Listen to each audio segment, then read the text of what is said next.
something like that. Yep.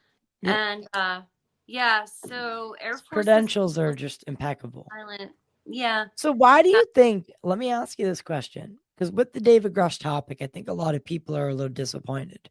And I think they're right to be, that it didn't go anywhere.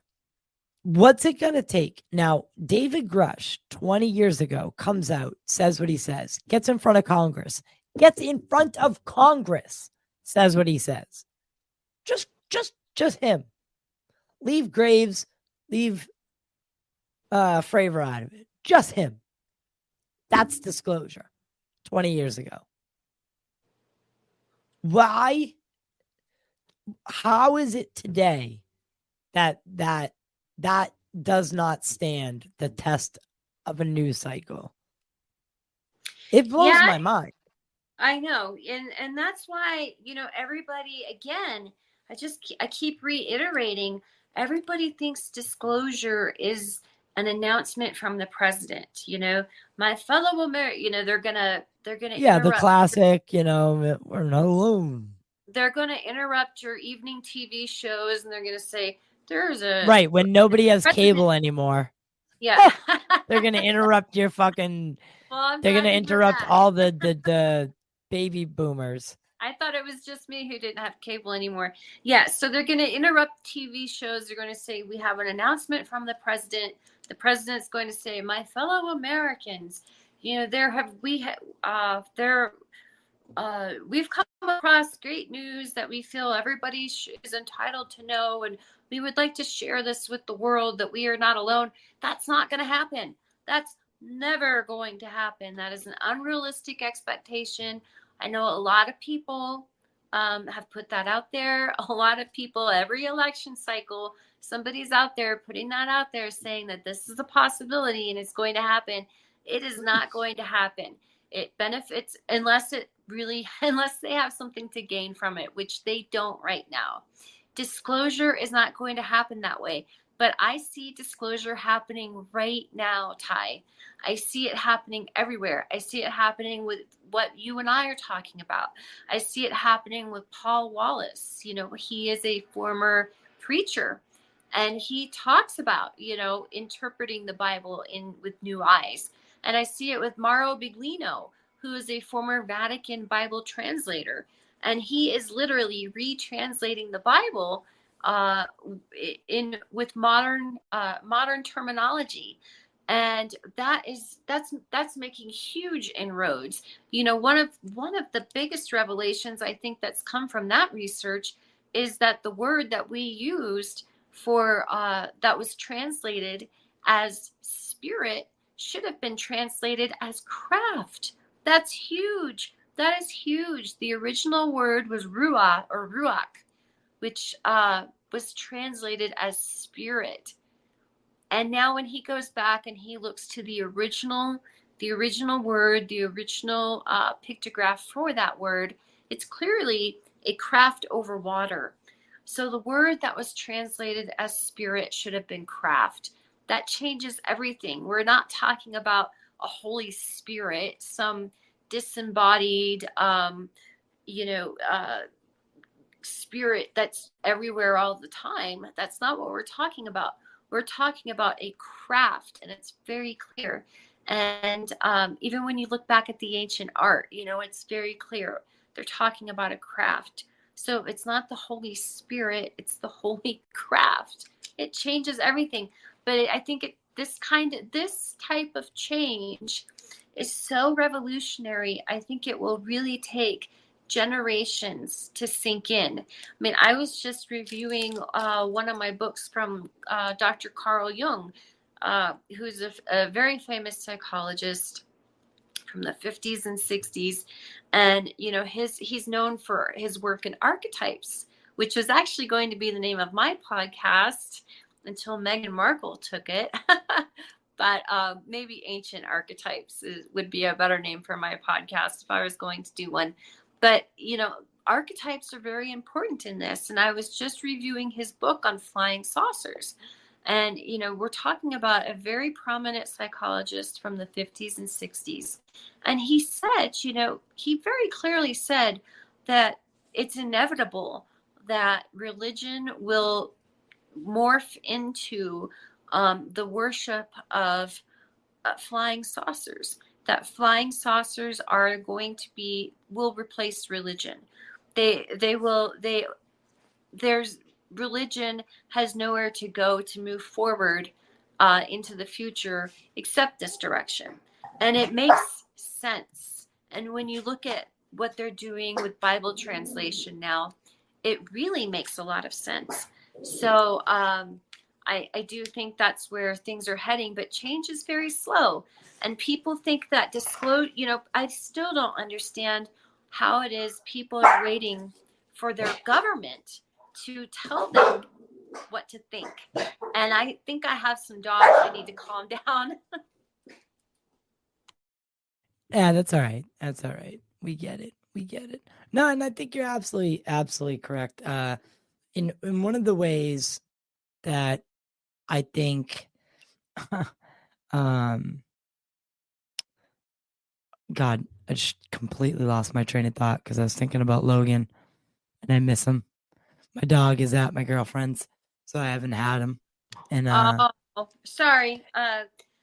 Yeah, I know. I always miss them when they're gone too. oh my God, it's like a kid. It's amazing.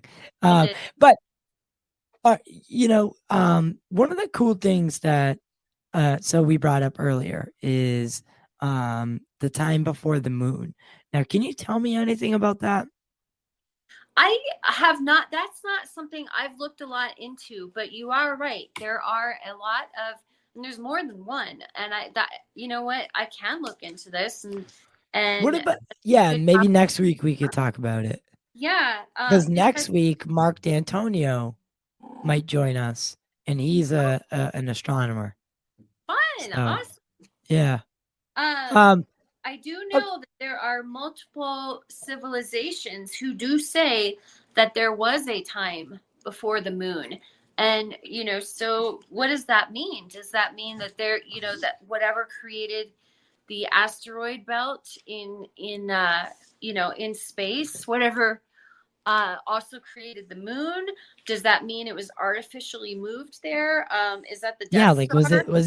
was it towed into place, into orbit? Was it created like imagine, because we look up into the sky and we see this thing, and we just know it's there, and it's always been there, right? But again, I just can't help but think that, going back to that notion that we're a species with amnesia, could the world could the moon have been brought here to stabilize what was a non-stable environment with promise? It was in the Goldilocks zone, right? It had the potential. It just needed a little tidal lock, right? Moon. They tow it in, seed life here. Boom. Thousands of years later, we're having this conversation. So they're the saviors. There is a big controversy with one of the moons of, I haven't thought about this. Is it Jupiter? Europa? It might be, I can't remember if it's Jupiter, but it's one of the planets. I can't remember which moon it is. Anyways, give me a little detail. I'll figure it out. So this is very interesting there, because it backs up what you're saying about, was it towed there? One of the moons, and I can get this and bring it back to you next time if you're really interested. The moon that was towed. So this moon has rocks on it that you can clearly see how these rocks have been moved in straight lines almost across the planet, the moon rather. The moon is covered in these lines and these streaks of where these rocks that were on there have made these lines. And I know somebody who went to a lecture because we were discussing this. And so one of my friends went to a lecture with It was at University of Southern California. I don't remember who the speaker was, but it was a physicist, an astrophysicist. And so afterwards, my friend approached this astrophysicist about this phenomenon, and he said, "How are these rocks, streaked on there? It's almost as if rocks. It's almost as if the rocks were on the moon. The moon was towed, and then these rocks started to move back against the. They were pushed back against the." Probably due to gravity or something. Against the movement of being towed, because there's really not a good theory for how this happened. I'll have to look that up. And please, if you don't mind, I would really love to follow up on that. Because it's interesting. Speaking of which, remember that we talked about that story of the professor who broke the story about SETI receiving the signal? Yes. So he put out a part 2 and went deeper into it.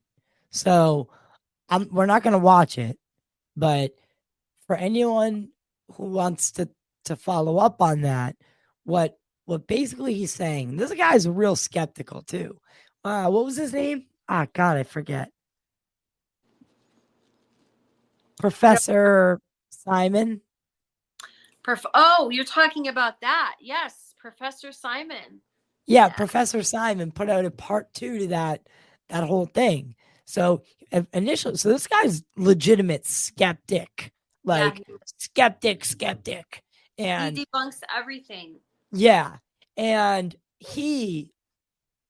there's one other thing I want to talk about before we move on to the last the main subject of the night, CERN and the LHC and Avi Loeb.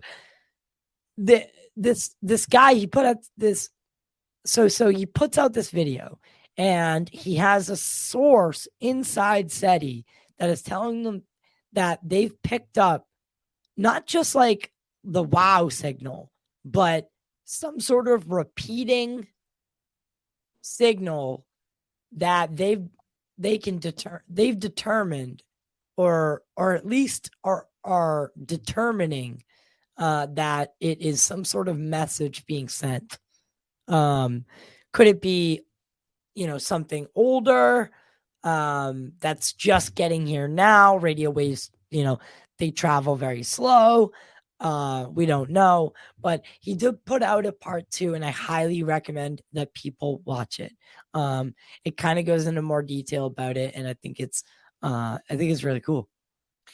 Is that on the Professor Simon YouTube channel? Yes, on the Professor Simon YouTube. Wow. I can't wait to look that up. Yeah, wow. Yeah. Because he's a hardcore skeptic. He has worked to debunk almost everything, and he does a really good job. I mean, he's very scientific. So for this to be coming from him, that's a tough nut to crack, I think. So if it's coming from him, it that's what I mean. It means something. Yeah. It's almost like I hate to say this, it's almost like Mick West coming out and saying, "Hey, I have." And it's not even, because Professor Simon is so much more credential than Mick. And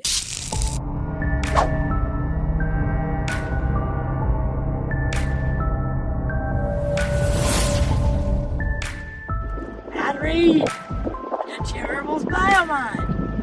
Introducing the ultimate cognitive enhancement solution, Biomind. Today's video is exclusively brought to you by our sponsor, Adentia Herbals. Unlock your brain's full potential with a powerful blend of 9 meticulously selected plants and mushrooms, each backed by peer-reviewed research for their cognitive boosting benefits and safety. Adentia Herbals formula combines organic full-spectrum powders and potent standardized extracts ensuring that you receive the optimal concentration of